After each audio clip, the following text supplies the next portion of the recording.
오늘 이저녁 수요 예배 자리에 초청받으신 성도 여러분, 그리고 직장에서 가정에서 영상으로 함께 하시는 성도 여러분, 주님의 이름으로 환영하고 축복합니다. 우리를 대표해서 기도해 주신 이정순 집사님, 기도 참 잘하시네요. 기도는 마음대로 하는 것입니다. 지난 월요일 날 성탄절은 우리 모두 예수 그리스도의 탄생의 기쁨을 맞이하였고, 온 땅에 평화가 아주 가득한 화이트 크리스마스였습니다. 여러분, 의문일지 모르겠습니다만 예수님이 누구십니까? 마태복음 16장 15절 16절 말씀 보시면 제자들에게 예수님은 너희는 나를 누구라 하느냐 이렇게 묻습니다. 이때 시몬 베드로가 대답하죠. 주는 그리스도시요 살아계신 하나님의 아들이시니이다. 아멘. 정말 멋진 대답이지 않습니까? 이 얼마나 그리스도에 대한 위대한 고백입니까? 이보다 더 아름다운 신앙 고백이 어디 있겠습니까? 여러분, 예수 그리스도는 나의 주, 나의 하나님이십니다. 예수 그리스도는 살아계신 하나님의 아들이십니다. 예수 그리스도는 나의 생명이고 나를 죄에서 구원해 주신 구세주이십니다. 우리에게도 이러한 신앙 고백이 있어야 하지 않겠습니까? 예수님은 세상의 구주이시며 우리의 완전한 모범이 되십니다. 우리가 그분을 따를 때 그분 안에서 우리의 삶은 더 큰 평안과 행복이 가득할 줄 믿습니다.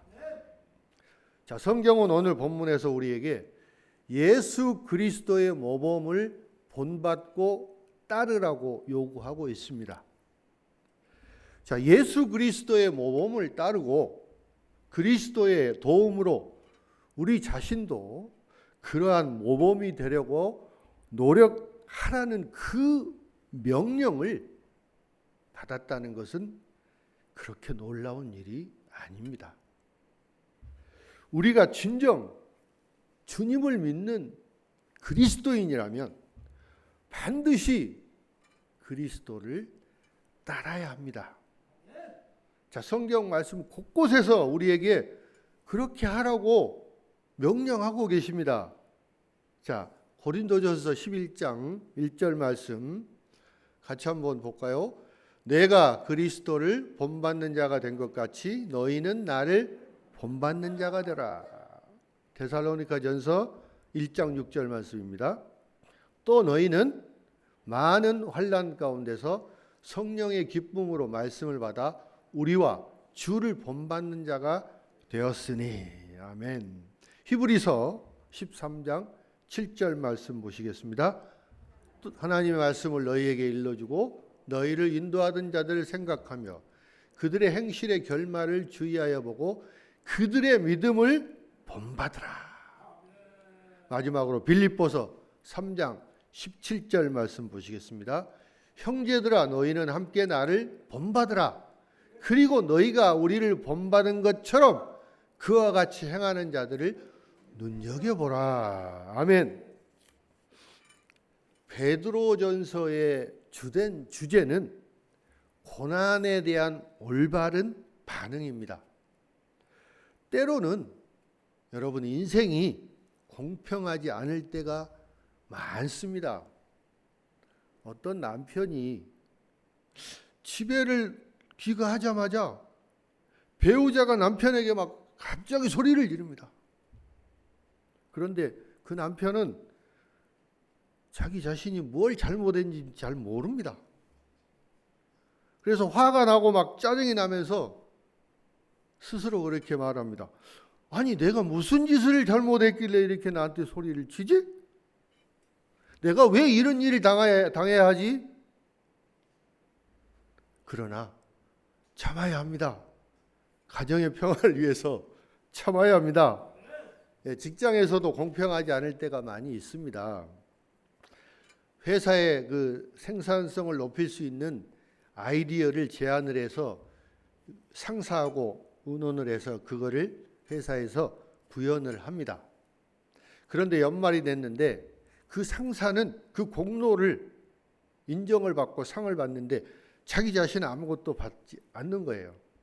내가 아이디어를 낸 건데 상사는 인정을 받고 자기 자신은 아무 인정을 받지 못하는 겁니다. 인생은 공평하지 않습니다. 우리는 매일 이러한 상황을 맞닥뜨립니다. 본문 말씀을 통해서 우리는 그 답을 아마 찾을 수 있을 것입니다. 우리는 화를 내고 사람들에게 답답한 우리 속을 다 보여주어야 됩니까? 우리가 분노에 차서 막 끌어올라야 됩니까? 우리가 문제를 해결하고 보복해야 됩니까? 소송을 제기해야 될까요? 이 공평하지 않을 때 그리스도인들은 과연 어떻게 해야 할까요?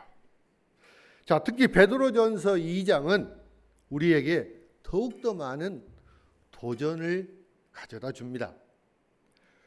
베드로는 종들에게 가만히 순종하라고 말할 뿐만 아니라 종의 주인이 종을 때리고 폭군이라고 할지라도 묵묵히 고난을 받으라고 말하고 있습니다. 심지어 베드로는 그리스도인으로서 진정한 시험은 당신을 잘 대해주는 아주 친절한 주인이 있을 때가 아니라 몹시 까다롭고 불공평하고 부당한 주인이 있을 때 찾아온다고 말하고 있습니다. 왜냐하면 베드로는 불의한 상황에서 그리스도인이 되는 가장 좋은 방법은 항의하지 않고 변화를 추구하지 않고 학대자와 맞서지 않는 것이라고 말하고 있기 때문입니다. 자, 베드로가 이 서신을 썼을 때 교회는 많은 핍박을 받고 있었습니다. 그러므로 그는 아무 도덕적 흠결이 없는 그리스도께서 그들 앞에서 고난을 당하셨으며 참으로 그들에게 순종과 인내의 모범이 되셨다는 것을 상기시켜주고 있습니다. 그분의 속죄는 지금 그들이 직면한 위험과 그 고난 속에서 진정한 위안이 될 수 있었습니다. 그리스도인들의 삶은 고난을 수반하는 삶입니다. 그리스도께서 우리의 구원을 위해서 아무 죄가 없이 고난을 당하셨기 때문에 이제 우리도 그분을 위해 아무 죄가 없어도 고난을 받도록 부르심을 받았습니다. 자, 그렇게 함으로써 우리는 하나님께 영광을 돌리고 다른 사람들에게 구원을 위해 십자가를 가리킬 수 있는 특권을 누릴 수 있는 것입니다. 그분이 순진하고 아주 조용히 고난을 받으셨던 것처럼 우리도 그러한 방식으로 고난을 받아야 합니다. 바울은 디모데에게 디모데후서 3장 12절 말씀에서 무릇 그리스도 예수 안에서 경건하게 살고자 하는 자는 박해를 받으리라고 했습니다. 우리가 옳은 일을 행하고 그로 인해 고난을 받을 때 우리는 인내해야 합니다. 베드로는 예수의 완전한 본을 강조하기 바로 전에 또 이렇게 지적을 하고 있습니다. 베드로전서 2장 19절부터 20절까지 같이 한번 읽겠습니다. 부당하게 고난을 받아도 이는 아름다우나 매를 맞고 참으면 무슨 칭찬이 있으리요. 그러나 선을 행함으로 고난을 받고 참으면 이는 하나님 앞에 아름다우니라. 자, 여러분이 죄를 짓고 가혹한 대우를 받을 때 참으면 무슨 칭찬이 있겠습니까? 만일 우리가 죄로 인해서 고난을 당한다면 그것은 우리에게 아무 영예가 되지 않습니다. 우리는 단지 우리가 마땅히 받아야 할 것을 받고 있을 뿐입니다. 우리가 주인의 권위에 복종하지 않고 옳지 않은 행동을 해서 주인에게 학대를 당한다면 우리는 마땅한 대가를 치르는 것입니다. 거기에는 은혜가 없습니다. 칭찬이 없습니다. 그러나 우리가 선을 행하고 고난을 받고 참으면 그것이 하나님 앞에 아름답다, 하나님 앞에 은혜다라고 말씀하고 있는 겁니다. 우리가 그리스도인이기 때문에 고난을 견뎌야 한다면 그것은 하나님 앞에 칭찬을 받을 만한 일입니다. 우리의 잘못으로 인해 형벌을 받는 것은 우리에게 공로가 되지 않습니다. 그러나 우리가 선한 일을 하다가 형벌을 받고 인내하면 하나님 앞에 칭찬을 받습니다. 자, 베드로전서 2장 21절 말씀을 한번 같이 보겠습니다. 이를 위하여 너희가 부르심을 받았으니 그리스도도 너희를 위하여 고난을 받으사 너희에게 본을 끼쳐 그 자취를 따라오게 하려 하셨느니라. 자, 그리스도인들이 고난을 받도록 부르심을 받았다고 말합니다. 그리고 이 말씀은 아버지께서 우리에게 맡기신 바로 그 소명입니다. 우리들 대부분은 옳은 일을 하는 데 따르는 그 고통을 참을성 있게 견디지 못합니다. 우리는 보복하는 경향이 있고요. 우리가 대우받은 것처럼 더 이상으로 남에게 부당하게 대우를 합니다. 우리가 대접받고 싶은 대로 우리를 학대하는 사람을 대접하는 것보다 더욱더 어려운 일은 없습니다. 그러나 우리는 우리 자신에게만 맡겨지지 않았습니다. 우리는 고난을 견딜 수 있도록 성령을 받았습니다. 우리는 고난이 헛되지 않게 하나님께서 그분의 주권적인 목적을 사용하신다는 하나님의 말씀을 받았습니다. 예수 그리스도의 생애보다도 이것이 더 분명하게 드러나는 것은 없습니다. 베드로는 고난이 우리를 위한 부르심을 뿐만 아니라 우리 주님을 위한 부르심이기도 하다고 말하고 있습니다. 그분은 고난에 대처하는 방법을 보여주는 모범이셨습니다. 그분의 모든 고난은 부당했지만 그분은 그것을 참으셨습니다. 그분은 똑같이 보복하지 않으셨고 모든 불의를 온전히 갚아주시는 하나님께 다 맡겼습니다. 여러분, 우리가 학대나 고난을 받을 때 대처하는 방법이 무엇이 있겠습니까? 첫 번째, 예수님의 고난을 먼저 생각하십시오. 예수님은 아무 잘못도 없으셨습니다. 예수님은 아무런 죄도 짓지 않으셨습니다. 그의 삶에는 거짓이 없었습니다. 예수님은 누구도 속이지 않으셨고 결코 죄를 짓지 않으셨습니다.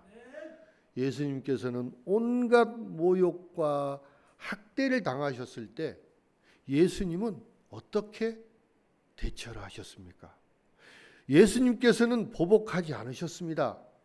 예수님께서는 자신의 어떠한 학대를 받았어도 동일한 반응을 하지 않으셨습니다. 예수님께서는 자신을 조롱하는 사람들에게 위협을 가하지 않으셨습니다. 베드로는 우리가 그러한 예수님을 바라보라고 말하고 있습니다.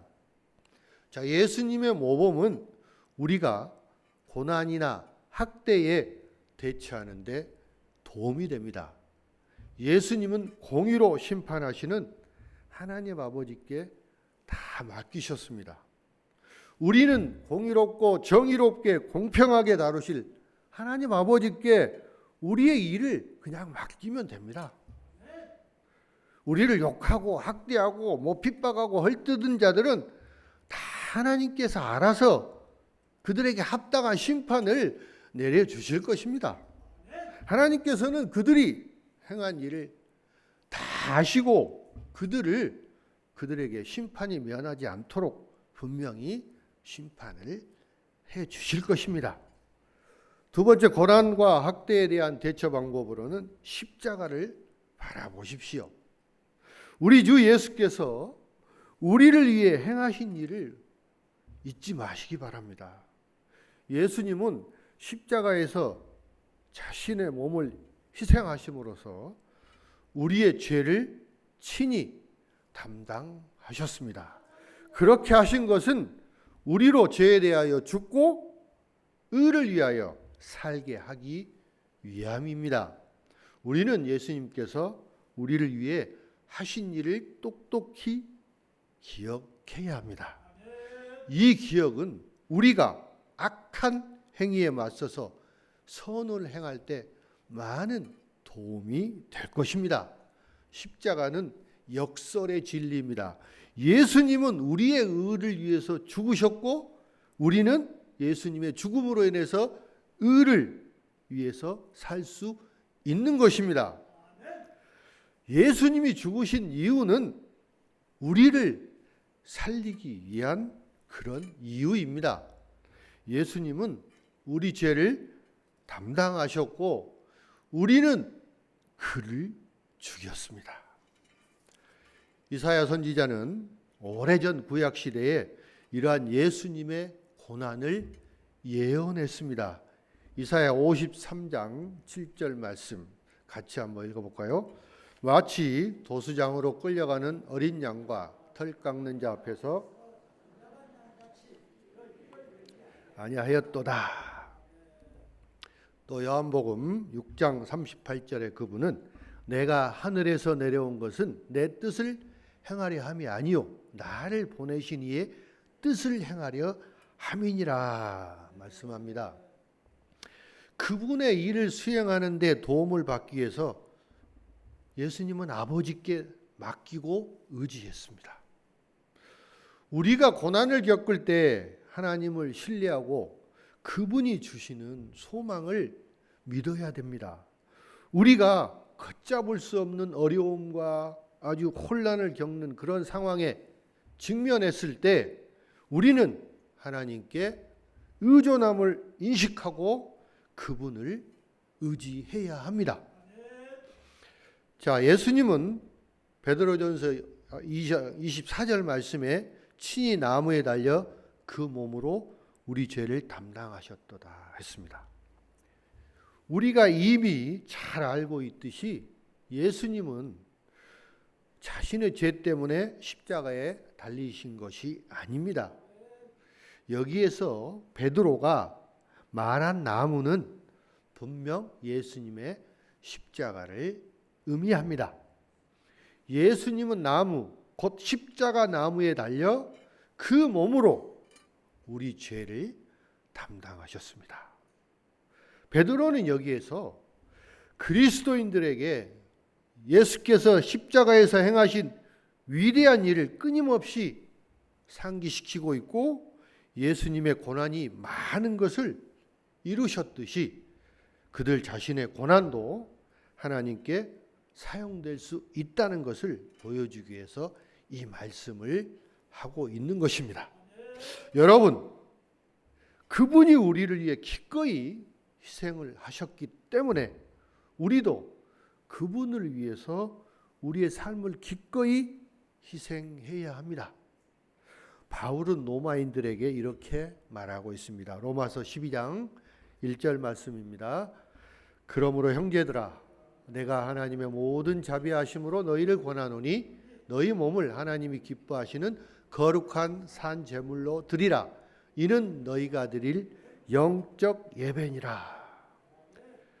또 다음과 같이 갈라디아서 2장 20절에 이렇게 말씀하고 있습니다.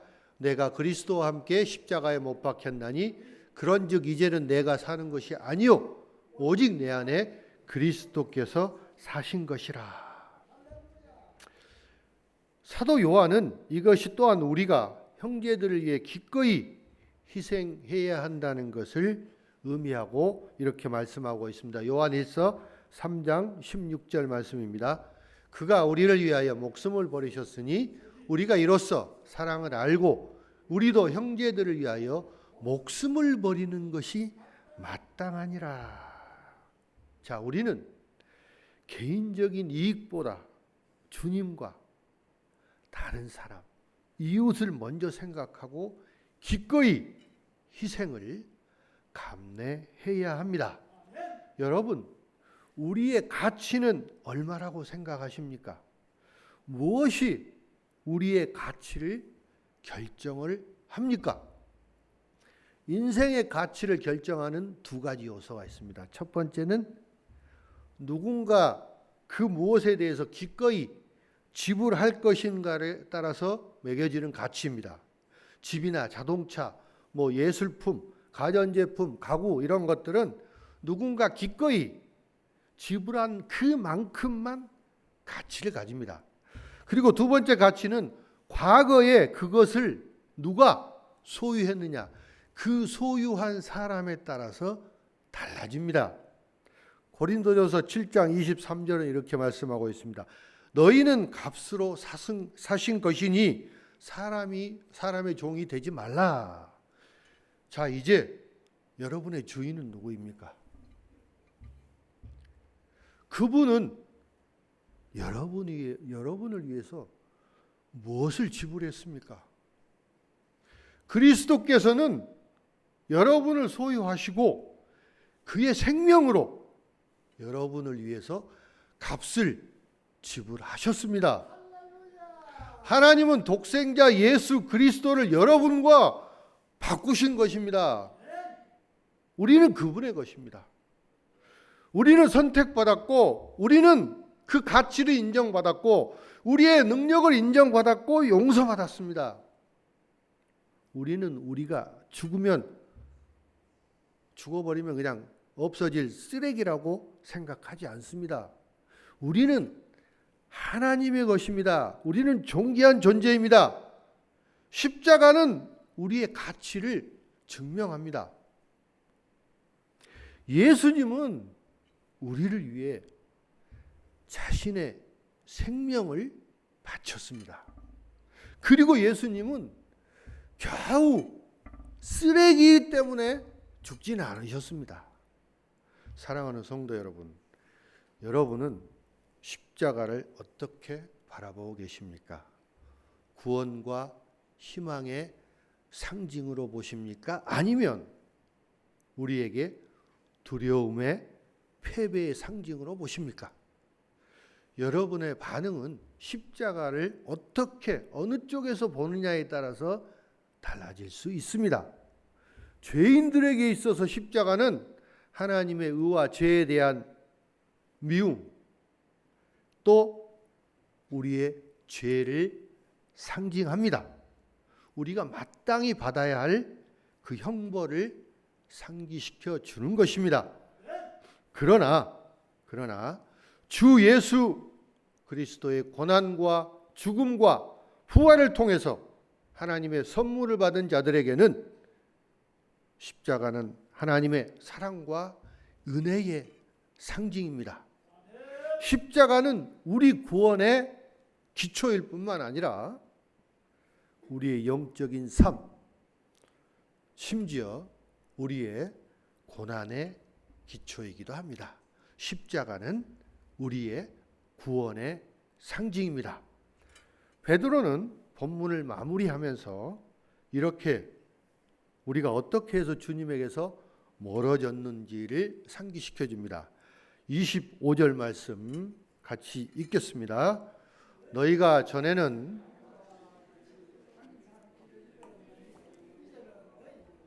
돌아왔느니라. 아멘. 만일 예수님께서 경건치 아니한 자들의 그 박해를 받은 가운데 인내하지 않으셨다면 우리는 지금도 여전히 그릇된 길을 가고 있을 것입니다. 그러나 우리를 위한 그분의 사역으로 인해서 우리는 우리의 영혼의 목자와 감독자에게 되돌아왔습니다. 그분의 고난과 죽음과 부활은 그분에게서 멀리 떨어져 방황하던 우리가 우리의 영혼의 목자이고 또 보호자이신 그분께 돌아올 수 있게 해 주셨습니다. 이제 우리는 그분을 따르고 있기 때문에 꼭 그분께 붙어 있어야 합니다. 우리가 다시 만약에 길을 잃어버리면 빨리 그분께 돌아와야 합니다. 우리의 삶을 그분께 맡기고 그분의 완전한 모범을 따르시기 바랍니다. 성도 여러분, 우리는 고난을 기뻐해야 합니다. 기쁨으로 견뎌내야 합니다. 십자가를 통해 주님과 더욱 깊은 교제를 나누시는 성도들이 다 되시기를 주님의 이름으로 축원합니다. 기도하겠습니다. 사랑의 하나님, 오늘도 말씀을 통해서 예수 그리스도의 모범을 따를 수 있게 하심을 감사드립니다. 주님, 우리는 이제 그리스도 안에서 새로운 피조물로 그리스도를 바라보며 나아가게 인도하여 주시옵소서. 우리 교회 모든 성도님들 교만하지 않고 영적 신실함으로 무장하게 하여 주시옵소서. 예수님의 고난을 기억하게 하시고 십자가를 바라보며 서로 위로와 사랑으로 상처를 치유하고 바르게 서고 화합하여 하나 되는 물레동 교회가 되게 주님 인도하여 주시옵소서. 감사하고 우리 주 예수 그리스도 이름으로 기도드리옵나이다. 아멘.